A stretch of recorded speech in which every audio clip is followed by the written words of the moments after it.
जय श्री गणेश। जय श्री गुरुदेव। जय श्री राम।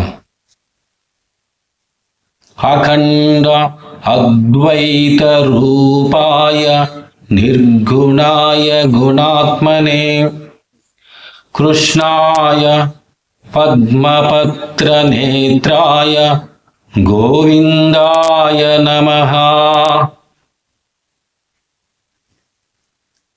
समस्त हिंदू मानवाళికి శ్రీకృష్ణ పరమాత్మ అనుగ్రహం కలుగుగాక। ఆది శంకరాచార్యులు మనకు ప్రసాదించిన శ్రీకృష్ణాష్టకమును మీ ముందు చెప్తాను। కృష్ణాష్టకం చెప్పే ముందు మనకు భగవంతుడైన శ్రీకృష్ణ పరమాత్మ అవతారమును శ్రీ మహావిష్ణువు ఎందుకు అవతరించారు తాల్చినారు అని ముందు 4 మాటలు మీ ముందు చెప్తాను। త్రేతాయుగం ముగిసిన తర్వాత ద్వాపర యుగం ఆరంభము జరిగిన తర్వాత భూమాత భూభారము తగ్గించుటకు భూమి మీద ఈ దుర్మార్గులు ఎక్కువై అధర్మం పెరిగి ధర్మం నశించుచున్న నందున ఆ తల్లికి ఏరే గత్యంతరము లేక స్త్రీ రూపము ధరించి బ్రహ్మదేవుని దగ్గరకు వెళ్ళగా బ్రహ్మదేవుడు భూమాతను ఏం తల్లి ఇలా వచ్చావు అనగా తన యొక్క కష్టం చెప్పుకున్నది। అప్పుడు బ్రహ్మదేవుడు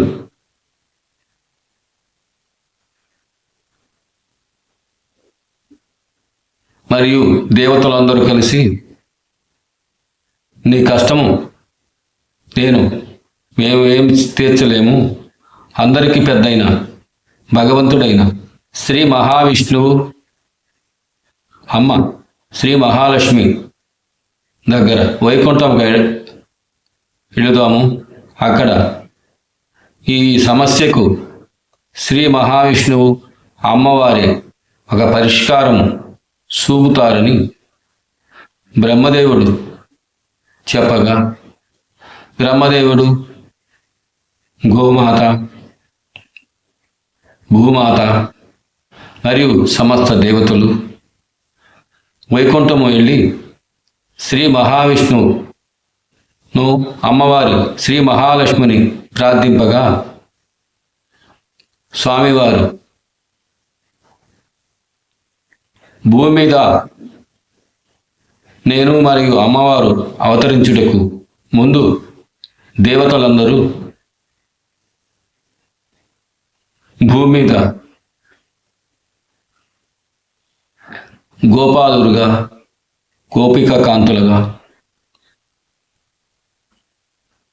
జన్మించండి, ఆ తరువాత సమయం చూసుకొని నేను మరియు అమ్మ శ్రీ మహాలక్ష్మి మాత భూమి మీద అవతరిస్తామని బ్రహ్మదేవుడుకు మరియు భూమాతకు చెప్పగా వారు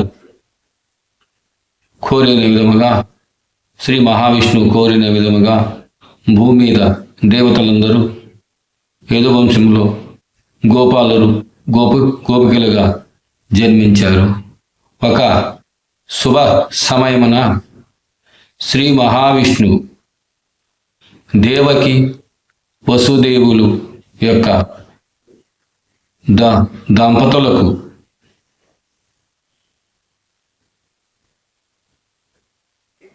పుత్రుడుగా శ్రావణ మాసము అష్టమి తిథి కృష్ణపక్షము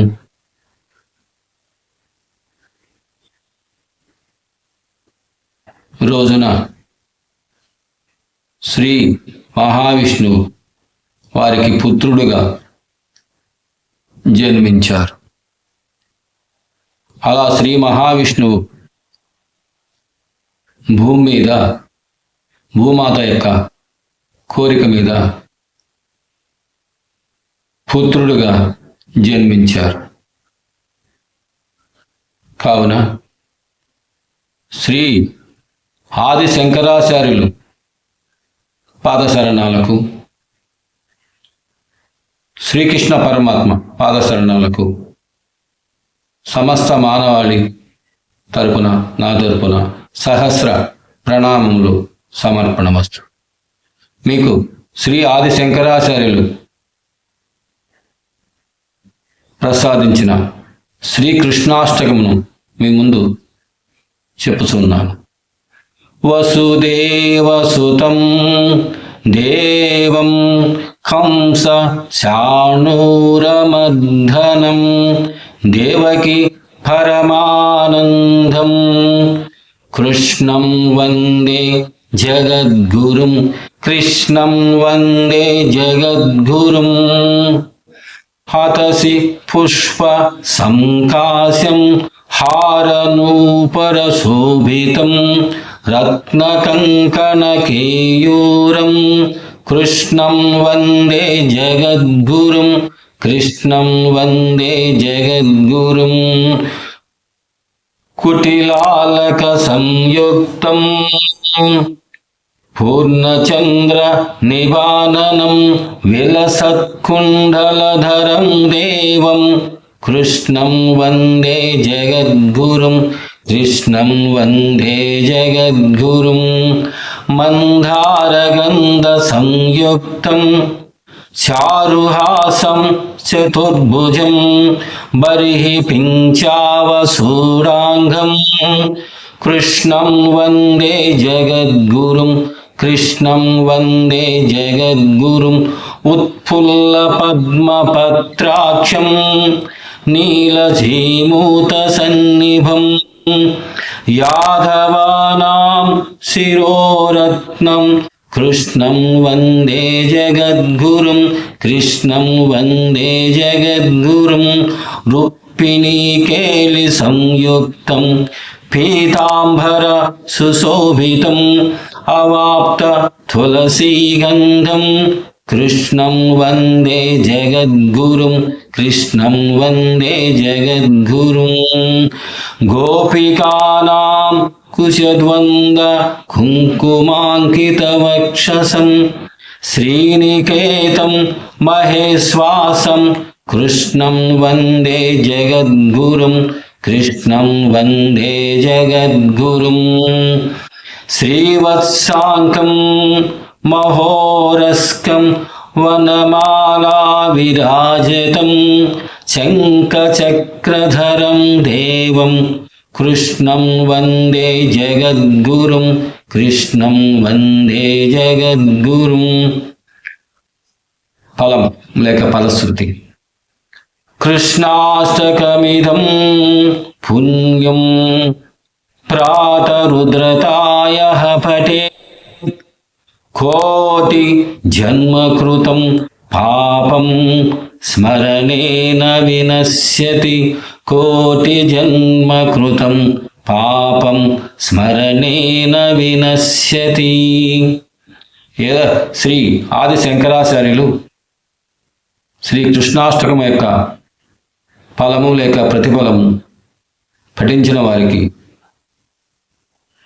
పై విధంగా చెబుతున్నారు. దాని భావన ఏమిటంటే, ఏ మానవుడైనా భూమి మీద అవతరించిన తర్వాత తెలుసో తెలియకో ఎన్నో తప్పులు పొరపాట్లు చేసి పాపమును సంపాదించుకొని ఉంటారు. అటువంటి పాపమును శ్రీకృష్ణాష్టకమును భక్తి శ్రద్ధలతో పఠించిన వారికి చేసిన పాపములని నశించునని శ్రీ ఆదిశంకరాచార్యులు ఫలశ్రుతి మనకు ప్రసాదించారు.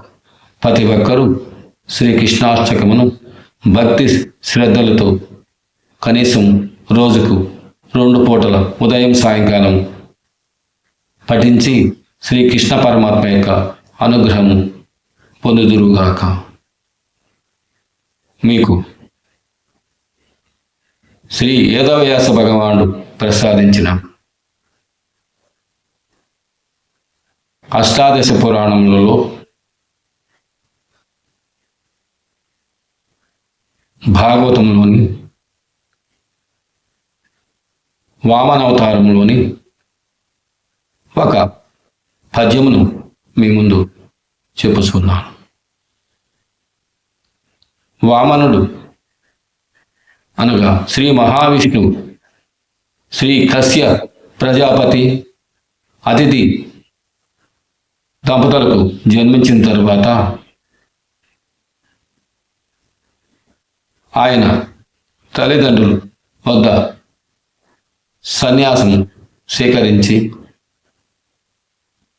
శ్రీ బలిచక్రవర్తి చేయుచున్న యజ్ఞశాలను సమీపించి అక్కడున్న బ్రాహ్మణ ఉత్తములకు రకరకాల సూచనలు చేయుచున్నాడు. అప్పుడు ఆ బ్రాహ్మణోత్తములంతా శ్రీ వామనమూర్తిని కాంచి ఆయన యొక్క తేజోరూపం చూసి సాష్టాంగ ప్రమాణములు చేయుచు ఆయన యొక్క సూచనలను తీసుకుంటున్నారు. అటు తిరిగి చివరకు శ్రీ బలి చక్రవర్తి దగ్గరకు వామనమూర్తి వెళ్ళగా వామనమూర్తి శ్రీ బలి చక్రవర్తి గర్వముగా ఇలా అంటున్నాడు: వడుగా ఎవడవు, వడుగా ఎవడవు, ఎవరి వాడవు, సంవాస స్థలం వెయ్య దియకుడున్ నీ అరుదించుటు సఫలమయ్యను వంశమునో జన్మమునో కడు ధన్యాత్ముడునైతే నీ ముఖంబు యోగ్యం వయ్యే నా కోరికలు కడతేరిన్ సుహూతుంభులయే శికులం కళ్యాణమిక్కాలమున్.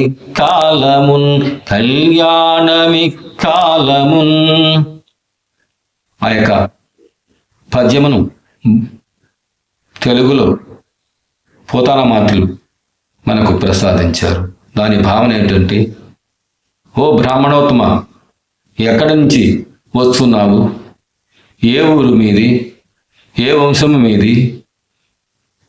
మీరు నా యొక్క యజ్ఞశాలకు వచ్చినందున నా జన్మ ధన్యమైనది, నా జన్మ ధన్యం అయినది, నా కోరికలు తీరినవి. మీరు ఈ కాలంలో ఇక్కడకు రావటం నా యొక్క పూర్వజన్మలో చేసుకున్న పుణ్యము. మీకు సహస్ర ప్రణామాలు సమర్పణ చేసి మీకు ఏమి కావాలనో అని బలిచక్రవర్తి విప్రుడు అయిన వామనుడిని ప్రశ్నించాడు. దానికి సమాధానం మరలా చెప్తాం. జై శ్రీరామ్, జై భారత్.